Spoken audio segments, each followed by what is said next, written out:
पिछले दिनों रियाज नामी शख्स का निजामाबाद में पुलिस ने इनकाउंटर करते हुए इस बात का सबूत दिया था कि उसने पुलिस वाले का कत्ल किया था। उसके बाद पुलिस की खिदमत पर सवालिया निशान लग गए। लोग पूछने लगे कि किसी को अंजाम तक पहुंचाना ही अब पुलिस की जिम्मेदारी रह गई है। ऐसे में रियाज की वालदा ने रोते हुए मीडिया से गुफ्तगू की है। आइए देखते हैं वो क्या कह रही हैं।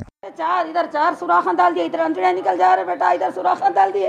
एक जानवर से बदतर कर दी, मेरे बच्चे को इंसान का बता है ना। वो चार सुराखान, ये गर्दन तो यूं यूं चल रही, तो बन के रखे मेरे कहता वो जल्दी लग जाओ। अरे इधर पुलिस बीच में, उसको इतना डर था मारे कहीं को, पहले मार के इधर डोला, बीच में पुलिस लग जा रहे। अब खबर में से भी हम रखे तो लेके जाओ, फिर हमारे बच्चे खबर भी लेके जाओ। आपका तुम्हारा रहा तो नहीं करते, मुसलमान के बच्चे रहने से फटाके बजा रहे, नाच रहे, गा रहे, ये करे, ऐसा करते क्या? तुम्हारा होंगे हमारा होंगे, खून इतना, तुम्हारी भी जान हमारी भी जान। एक माँ है, सबके बच्चे के लिए बड़ी हिफाजत के लिए ऐसा नहीं करना। तुम लोग कम कराओ, कुछ बोलो, इंसाफ कराओ, सबके लिए अच्छे के लिए बोलो। ఫైనల్ అపీల్ అండి, नहीं करना है। ఒక ఫైనల్ అపీల్, चार सुराखान మా पीछे। రిక్వెస్ట్, మా అపీల్, మా ప్రేయర్, ప్రమోద్ దాతిల్ ని ఇన్వెస్టిగేట్ చేసి ఆయన ఎక్కడ ఉన్నాడో దాతిల్ వాళ్ళని తీసుకొని ఆయన మీద ఆయన అరెస్ట్ చేయాలి, ఆయన కేసు నడిపేయాలి. ప్రమోద్ ఫ్యామిలీకి జస్టిస్ దొరకాలి. ఆసిఫ్ ఇన్వాల్వ్మెంట్ ఏంటి ఇన్ డీటెయిల్ ఇన్వెస్టిగేషన్ చేయాలి. రియాజ్ ఫ్యామిలీ మీద జరిగే టార్చర్ జస్టిస్ కావాలి.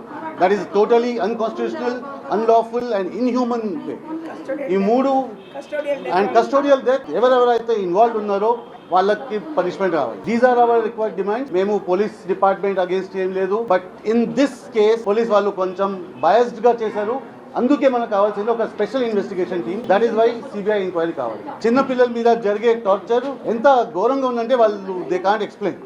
So we this is our right no to ask these demands. సో ఈ మా అడిగే మా ప్రేయర్స్, మా appeal to the right authorities వరకు వెళ్ళడానికి. దట్స్ వై మేము అక్కడ మాకు దొరకలేదు స్టేట్లో, అందుకే మేము నేషనల్లో వచ్చాము, సెంట్రల్లో. We have met women's commissioner,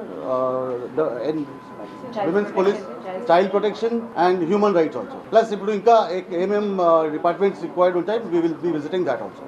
ఇవన్నీ జరగకపోతే, మాకు రిజల్ట్ రాకపోతే మేము లీగల్లీ అప్రోచ్ అవుతాము అండ్ ఒక national level protest call. If no justice is done, then we will call for a national protest, because this has to stop in our country. Just Riyaz అని కాదు, any encounter.